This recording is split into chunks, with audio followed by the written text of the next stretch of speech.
This is another Vanderpoel figure drawing that I wanted to copy. It's from his life drawing book.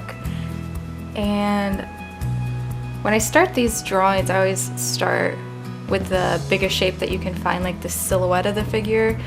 So I'm just judging, making sure that the basic proportions of the figure make sense, like the head relative to the rest of the body.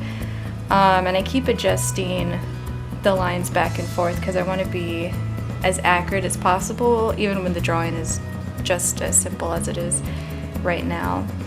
And then once I feel like I'm pretty happy with how the silhouette's looking, I'll start working in the figure, finding some basic points like the armpit points compared to the hip points. And then I like to find the light shape and shadow shape and break the figure up into those, because that's really what this type of drawing is all about, is your basic light shape and your basic shadow shape. So you can see now I have in there's a light shape on the top of his shoulders and then also on his lower back. And I try to make the light shape as accurate as possible, because the light shape really tells everything that the figure is doing. So you want to make sure that that is, like, you can just get that as accurate as you can. And even when the drawing's this simple, I really stay in this stage for a really long time, because I think it's a lot easier to fix your mistakes before you have a ton of lines in there and before the drawing's too complicated.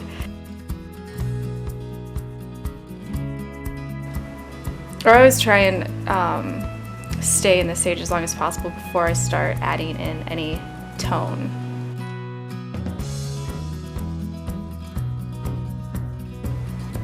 And now I'm adding in tone,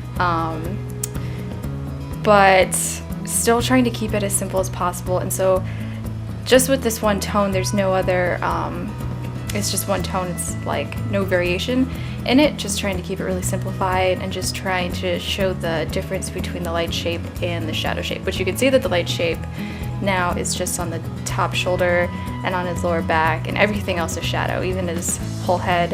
And I'm trying to make the shadow in the background, or the shadow that's on the figure in the background, really one and unified. So all the attention is brought to the light, really.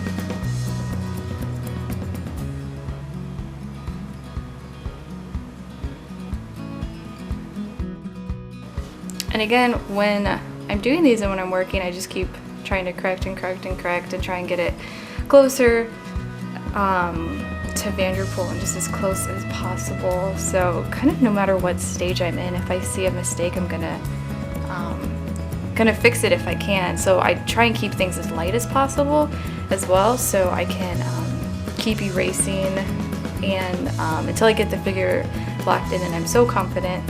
And then I'll start to really darken then, so it's more permanent and you can erase it. But then that's fine because I'm more confident with my lines being pretty accurate. Now this drawing, well, it's actually not a drawing by Vanderpoel. In the Vanderpoel book it says oil study of male torso from life, so it's an oil painting study. So, and it's pretty small too. I copied it or by site size, so it's the same exact size as in the book as you can see me drawing on it right now, and it's really small. I haven't measured it, but you can see compared to my hand it's pretty small. And I always feel, well, the smaller that your drawing is, there's like positive and negatives to drawing really big and drawing really small. But one of the tricky things with drawing small is that if your line it's just like, say, a millimeter too far out, then you can add like 20 pounds to the figure. So drawing small, you have to be really careful of proportions, because little itty bitty tiny shifts can actually make a really big difference.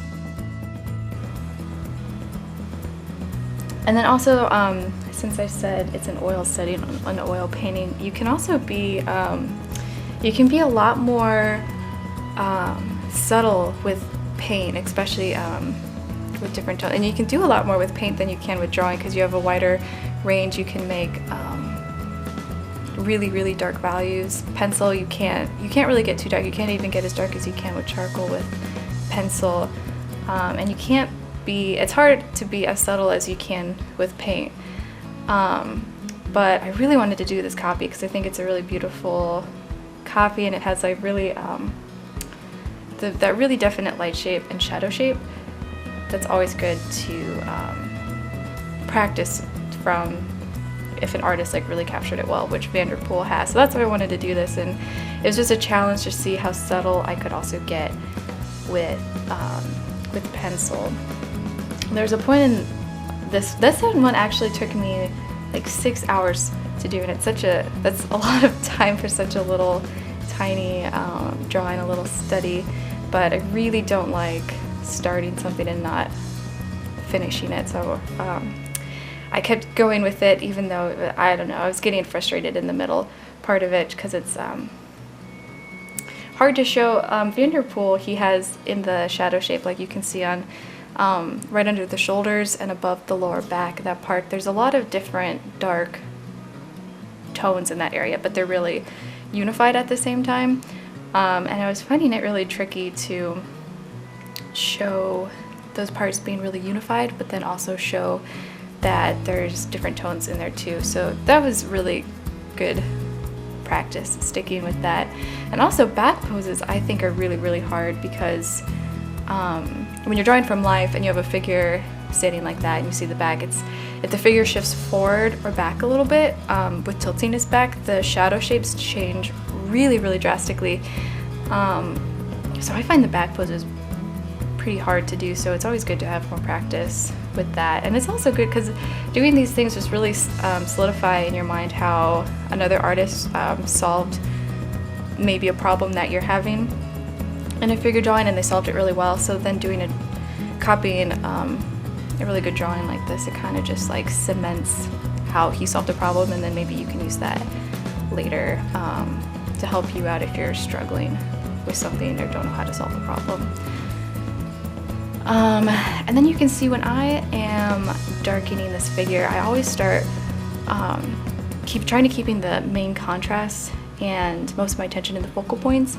And so for this drawing, the focal points, the lightest part, the highest contrast, is going to be his shoulders. Is so bright, and then it kind of draws you. I mean, everyone, like, you're mostly attracted to the face of the figure too, so I spend a lot of time working on the face and the shoulders and the back, and the upper part of the drawing I keep going back to more and more. And so whenever I darken anything, how I'm darkening like the head right now, I always start there when I key it, meaning that you find your darkest dark values, which the darkest values on this drawing are definitely his hair and up on his face. And then the next darkest values are going to be where I'm working now, which is more the right under the shoulders, and then it kind of like fades out as it goes down and around the figure. But I always keep all my attention, keep going back to the focal point, making sure that looks the best, because that's where the eyes should be more so in the drawing. So I always get that pretty much most of my attention. And then because you can see as it moves down the figure, like on his legs, it really fades out into that background, so hopefully not too much attention is brought there.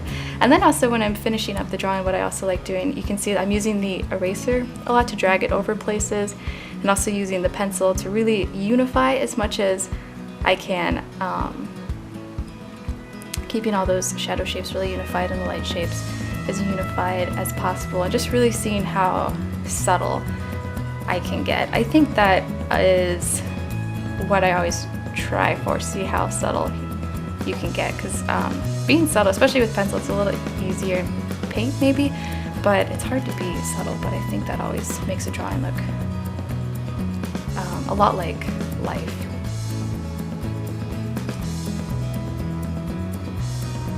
But this was a fun one, and I'm really glad I did it because I learned a lot doing this little guy.